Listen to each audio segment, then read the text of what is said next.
ये हो सकता है कि उनकी मौत कुछ सालों बाद ही हो जाए, ये भी हो सकता है कि कुछ महीने बाद ही वो मर जाए। लिटरली उन्हें अपनी जान रिस्क पर डालनी थी ये काम करने के लिए। और हमारे ये हीरो निकले 3 लोग, एलेक्साई अनेनिको, वेलराय बेज़पालोव और बोरिस बारानोव।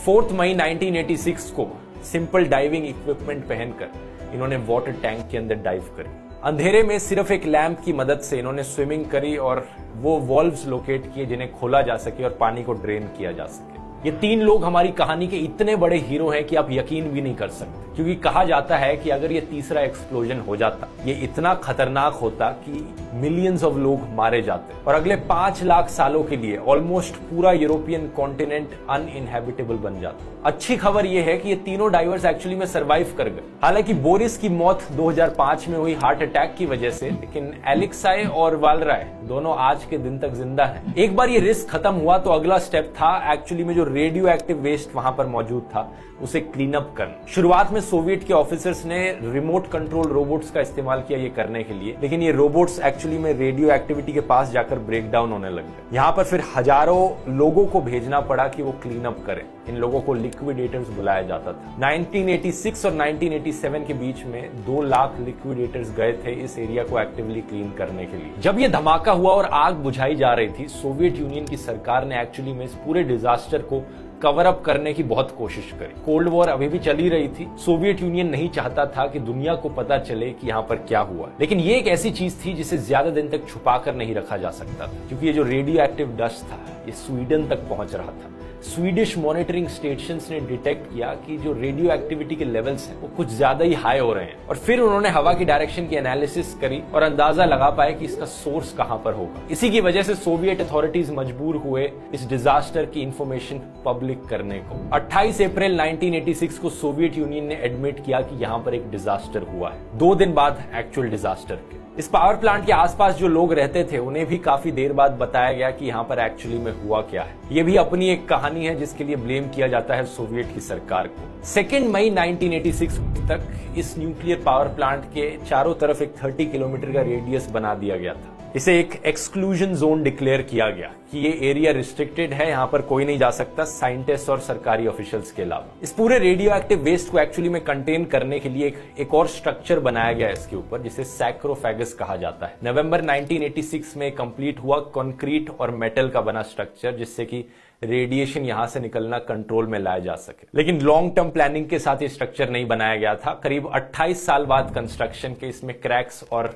रस्टिंग होने लग गई। इसी रीजन से साल 2010 में एक नए सेफ कन्फाइनमेंट की कंस्ट्रक्शन शुरू हुई। इस नए स्ट्रक्चर को एग्जिस्टिंग सैक्रोफेगस के ऊपर फिट कर दिया गया। $3 बिलियन लगे थे वैसे इसे बनाने में, इस नए स्ट्रक्चर को, और करीब 9 साल बाद ये बनकर तैयार हुआ। सिर्फ 2019 में ही कंप्लीट हुआ। लेकिन इस बार थोड़ा लॉन्ग टर्म प्लानिंग के साथ इसे बनाया गया है, तो कहा जाता है कि अगले 100 सालों तक ये रिएक्टर को बंद करके रख सकता है। 2018 में यूनाइटेड नेशंस की साइंटिफिक कमेटी ने रिपोर्ट किया कि 20,000 थायराइड कैंसर के केसेस देखने को मिले हैं बच्चों में जो 18 साल से कम की उम्र में थे और डिजास्टर के वक्त मौजूद थे। कहा जाता है कि इसके पीछे सबसे बड़ा रीजन है जो रेडियो एक्टिव डस्ट था वो घास पर जाकर गिरा, उन पैस्चर्स पर जहां पर गाय को पाला जाता था। इन काउज ने जाकर उन घास को खाया और जो दूध निकला उन काउज से, उसमें आयोडीन 131 की बहुत ज्यादा मात्रा मौजूद थी, जो एक्चुअली में हमारे थायराइड ग्लैंड में जाकर एब्जॉर्ब होता है, जिसकी वजह से बच्चों को थायराइड कैंसर हुआ। जो पेड़ पौधे इस एरिया के आसपास मौजूद थे उन पर एक रेड जिंजर कलर का टिंट दिखने लगा। इसी रीजन से उस एरिया को आज के दिन बुलाया जाता है रेड फॉरेस्ट। इकोनॉमिक्स की बात करें तो सोवियत यूनियन को इस पूरे डिजास्टर की कॉस्ट पड़ी $235 बिलियन।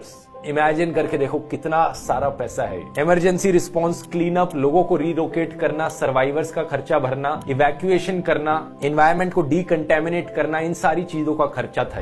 पॉलिटिकली देखा जाए तो कहा जाता है कि ये एक बड़ा कारण था जिसकी वजह से सोवियत यूनियन का ब्रेकडाउन हुआ। दुनिया भर के साइंटिस्ट ने रिसर्च करनी शुरू करी कि कैसे इन न्यूक्लियर डिजास्टर्स को होने से रोका जा सके फ्यूचर में। As a direct result of this disaster साल 1989 में एक world association of nuclear operators की स्थापना करी। इस इंटरनेशनल ऑर्गेनाइजेशन का मकसद था कि सारे न्यूक्लियर पावर प्लांट्स जो दुनिया भर में हैं उनका सेफ्टी चेक किया जाए। और ये रिसर्च करी जाए कि कैसे उनकी सेफ्टी बढ़ाई जा सकती है। इसका एक एग्जांपल तो मैंने आपको बताया ही कि कैसे आज के दिन जो न्यूक्लियर रिएक्टर्स हैं वो पानी को एज अ मॉडरेटर भी इस्तेमाल करते हैं और एज अ कूलेंट भी इस्तेमाल करते हैं ताकि वो पॉजिटिव फीडबैक लूप ना हो सके। इवन दो इस एरिया में इतनी ज्यादा रेडिएशन थी, चेरनोबिल न्यूक्लियर प्लांट के जो बाकी हिस्से थे वो एक्चुअली में ऑपरेशन में चलते रहे अंटिल द ईयर 2000 यूक्रेन देश की पावर नीड्स को मीट करने के लिए। उसके बाद कहा गया कि इस पावर स्टेशन को डिसमेंटल कर दिया जाएगा और ये प्रोसेस अभी भी जारी है। एक्सपेक्ट किया जाता है कि 2028 तक जाकर ये प्रोसेस खत्म होगा। करीब 2400 लोग आज के दिन तक इस प्लांट में काम करते हैं। ये लोग या तो गार्ड की नौकरी कर रहे हैं एक्सक्लूजन जोन को डिफेंड करने के लिए, या फायर फाइटर्स हैं, या साइंटिस्ट हैं, टेक्नीशियंस हैं, या सर्विस स्टाफ है। क्योंकि रेडिएशन लेवल्स वहां पर इतने ज्यादा हाई हैं, ये एक्चुअली में सिर्फ 2 शिफ्ट्स के लिए काम करते हैं एक हफ्ते में और इन्हें रेगुलरली मॉनिटर किया जाता है देखने के लिए कि इनके अंदर कितनी